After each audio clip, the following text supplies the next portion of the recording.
Olá pessoal, tudo bem? Meu nome é Alan Lutfi e vim fazer um rápido vídeo sobre o novo arcabouço fiscal e como isso pode ser importante em relação aos seus investimentos. Falando um pouquinho sobre o novo arcabouço, a diferença em relação ao antigo. O novo arcabouço, diferente do antigo, ele visa muito mais a distribuição de futuras receitas. O antigo arcabouço, ele visava muito a contenção de despesa, né? Ou seja, basicamente as despesas públicas, aí, por volta de 70% delas, estavam atreladas à inflação e não crescer acima da inflação acumulada nos últimos 12 meses. O novo arcabouço, ele propõe muito em relação à distribuição de futuras receitas. Então a gente já tem uma grande diferença em relação aos arcabouços. Um arcabouço que visava conter despesas e esse novo arcabouço ele visa distribuir futuras receitas e como ele vai fazer isso. Então, a primeira pergunta que nos paira é basicamente, primeiro, como é que ele vai conseguir essas futuras receitas? Não ficou muito claro como ele vai conseguir essas futuras receitas. A gente entende que talvez tenha uma reforma tributária em vista, né? Então, assim, será que ele vai atrelar essas futuras receitas a uma potencial reforma tributária? E essa reforma tributária, será que ela vai vir com aumento de impostos? Então, a gente tende a entender que sim. E aí, se isso é a pauta, será que é possível que o Congresso consiga aumentar impostos dentro desse cenário econômico que nós temos hoje?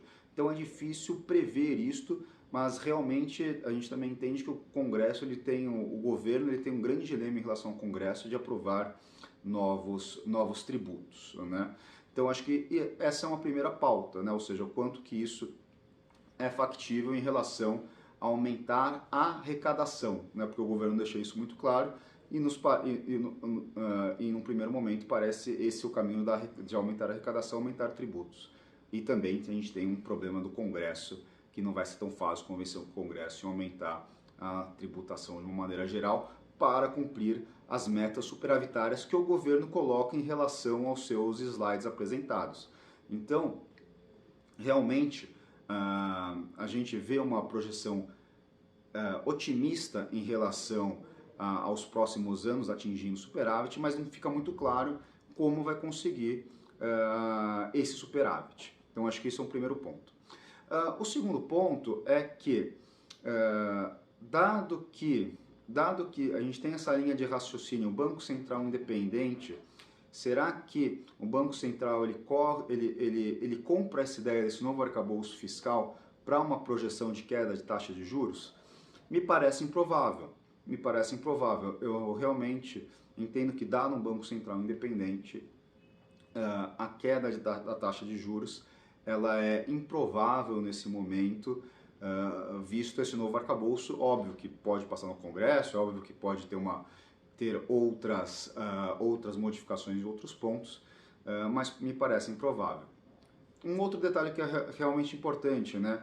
De quem que é a responsabilização deste novo arcabouço caso o governo não consiga cumprir os objetivos?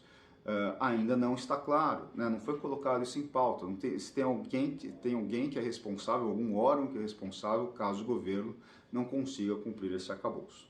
Então, nessa linha de raciocínio, né? Ou seja, a gente entende que, dado este novo arcabouço, dado ao complexo de aumento de carga tributária, dado ao Congresso que está também com uma reforma tributária em mãos, isso tem uma correlação com certeza, porque para cumprir o superávit que o governo promove, precisa ter um aumento de tributos, né? Tem que algumas dessas variáveis precisam acontecer.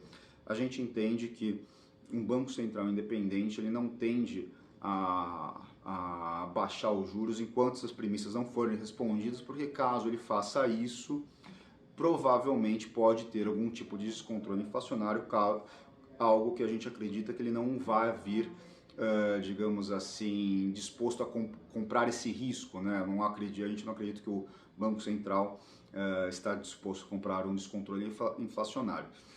Dito isto, como é que isso se reflete basicamente no meu portfólio, nos meus investimentos? Óbvio, né, respeitando meu perfil de investidor, respeitando meu perfil de enquadramento de risco.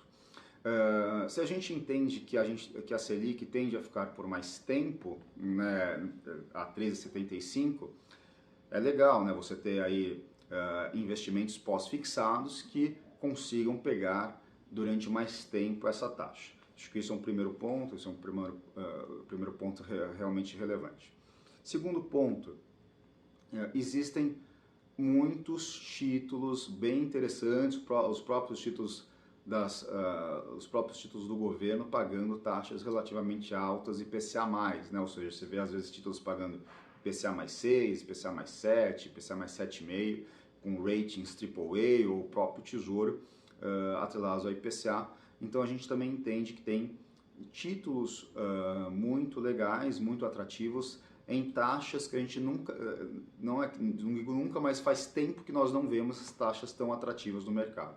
Então acho que esses títulos realmente estão atrativos. É óbvio que precisa olhar perfil de risco, olhar perfil de investidor, tempo de liquidez, ver quanto que cada um tem de prazo disponível, porque também esses títulos têm uma duration um pouco mais longa, mas essas taxas estão muito atrativas versus as taxas que estavam sendo promovidas no passado recente. Falando um pouquinho de cenário cenário de dólar, né, acho que é sempre importante pautar isso, né, dado esses riscos que a gente colocou sobre o novo arcabouço, sim, realmente é importante pensar numa diversificação de moeda, né? Cada vez mais isso vem se colocando em pauta entre os principais investidores. Então é legal sim pensar uma diversificação de moeda, mesmo porque a gente tem muitas dos nossos consumos diários atrelado ao dólar especificamente, né? Então que a moeda mais utilizada de forma internacional, enfim, para todas as cotações e tal. Então realmente é legal pensar numa diversificação nesse sentido. E por último, falando em relação à parte de bolsa, né, especificamente, da mesma maneira que a gente comentou no vídeo anteriormente, sempre pensar em empresas, né, empresas que sejam boas geradoras de caixa nesse momento, né, um momento de taxa de juros alta, de incerteza na taxa de juros, né, empresas com boas geradoras de caixa realmente tendem a ter um desempenho menos volátil do que as outras empresas.